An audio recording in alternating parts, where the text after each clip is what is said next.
How's it going, guys? Hopefully you're all happy and healthy. All right, so this is the latest update for my current project, which is called Project 10% Body Fat.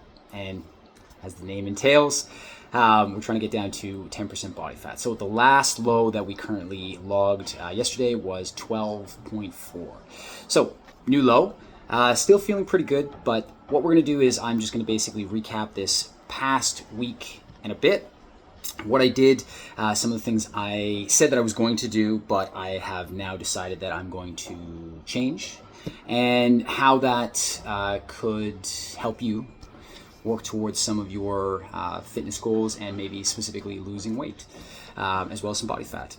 So this past week I had made the previous comment that I was going to track my calories a little bit more strictly. Now, originally I thought that that was going to be a good idea. However, I've continued to have success with what I've been currently doing, and what I'd like to outline is how you or anyone else who's maybe just getting started, or maybe a little bit further into their journey and they can't quite seem to make any changes, or they've hit a bit of a ceiling. So I really, for myself, I eat pretty well a very standard diet for the most part. I eat a lot of the same things every day. And what I've done with this diet specifically is that I've just kind of tweaked the small things that I do measure. As I mentioned in my previous video, I don't measure the fruit that I'm having. So I am getting quite a bit of natural sugar, which in some cases some people might disagree with. The two things that I am measuring fairly closely would be my carbs and my protein. And as I posted in the previous video, my carbs, I'm sitting at about 100 grams of, whether that's, rice, potatoes, some mixed vegetables. I like to keep things as simple as possible, okay? With protein, now we're sitting at about 4 ounces. I've now started to work in a little bit more fish, just because it's a little bit more lower fat. Ideally, the goal is to just kind of stay the course. The cardio is sitting at about 25 to 30 minutes per session. This week I'm currently in a deload week, so I'm just going to be putting out a few other videos on some new movements, as well as some program refinement for myself based on my current physique and things that I kind of want to work on. So more on that later on. But why this is a good approach, I think, for just about everybody, I think, in my opinion, is that you don't need to reinvent the wheel.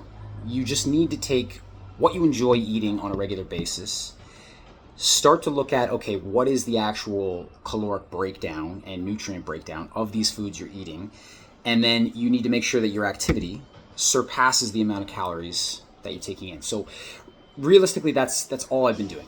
Now, some might argue and say, well, your schedule is a lot easier than the majority of people.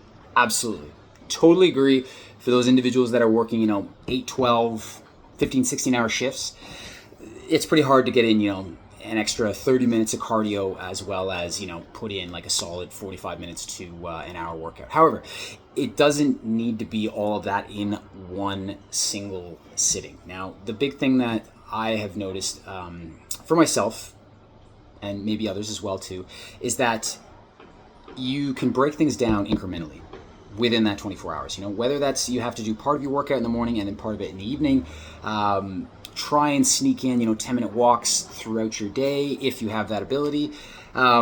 It's using the time that you have in front of you to the best of your ability, okay? And it's trial and error.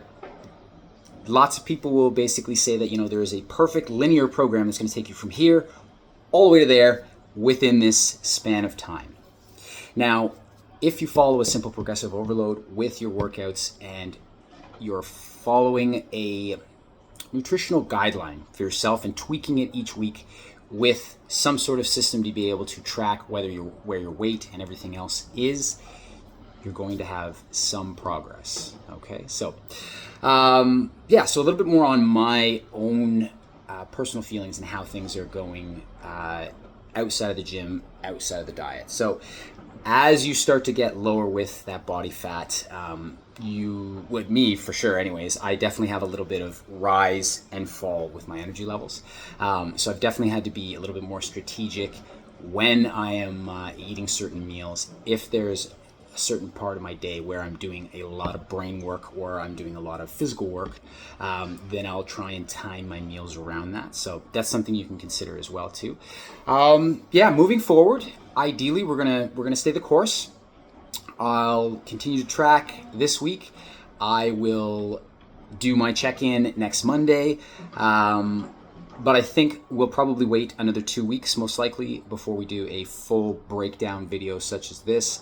You won't be able to see this whole video on Instagram, so you'll probably have to go to my YouTube page. But yeah, until then, we'll talk soon, and all the best.